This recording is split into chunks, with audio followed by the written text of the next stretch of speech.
Pray with me, kapatid. Hallelujah.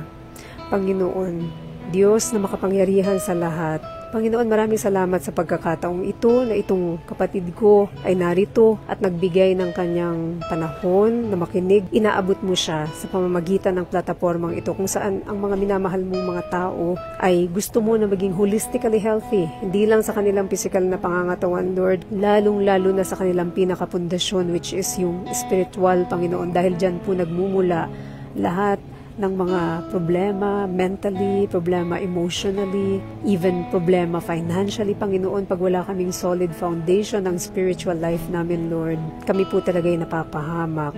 And Lord, itong kapatid ko na ito na nanonood, mahal na mahal mo siya, Panginoon. Ayaw mo po na mahiwalay siya sa iyo. Sa pagkakataong ito, Lord, pinagdarasal ko itong kapatiran ko. Kapatid, if you don't have a relationship yet with the Lord, with your whole heart, kapatid, you declare itong katotohanan na ito, kapatid, na ikaw ay nagkasala.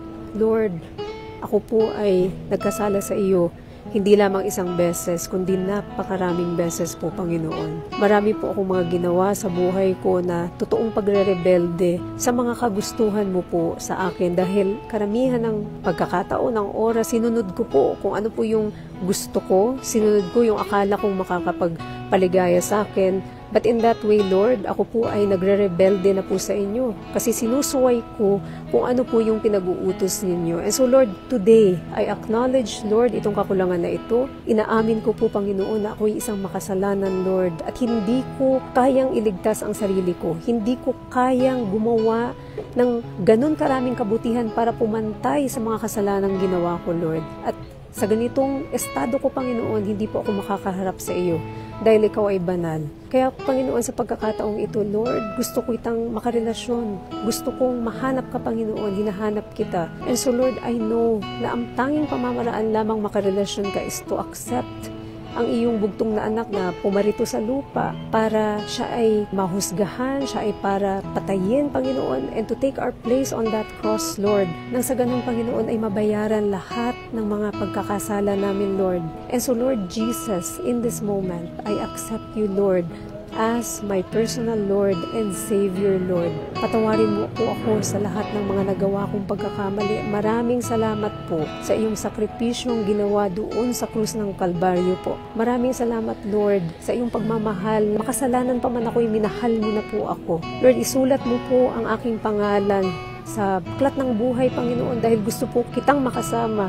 Gusto ko pong makasama ang iyong presensya for eternity, Panginoon. Gusto kitang makasama sa langit, Panginoon. Lord, simula po ngayon, ako po ay magiging bagong ako na, Panginoon. Ibibigay ko po ang buhay ko sa iyo, Lord. Baguhin mo po, Lord, ang lahat ng mga kailangan baguhin sa akin. Tulungan mo po ako, Lord, sa aking gagawing pagbabagong ito. Dahil, Lord, alam ko po na sa totoong pananampalataya ko, Lord, sa iyo, ito po'y magbubunga sa aking buhay, Panginoon. Thank you, Jesus, for your sacrifice. Thank you, Jesus, for loving me this much. Patuloy mo akong inaabot. May mga ginagamit kang mga tao. Minsan hinihindian ko sila. Iniimbitahan ako sa church, nagde-decline ako, binibigyan ako ng reflection verses, nagde-decline ako, Panginoon. Pero ngayon, Lord, handa na po ako, Lord. Gusto kitang makarelasyon. Thank you, Father.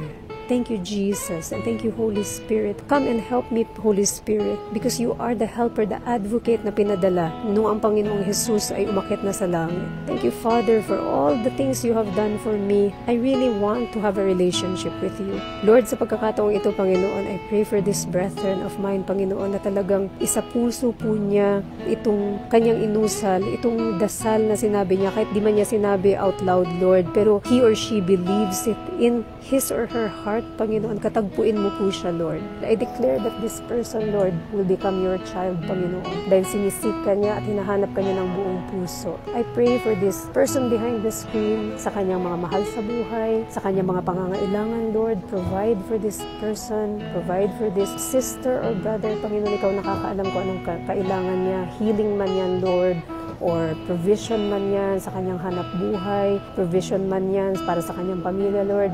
Ikaw na po bahala, Panginoon, na mag-grant ng mga kailangan niya. I pray all this in the mighty name of Jesus. Amen.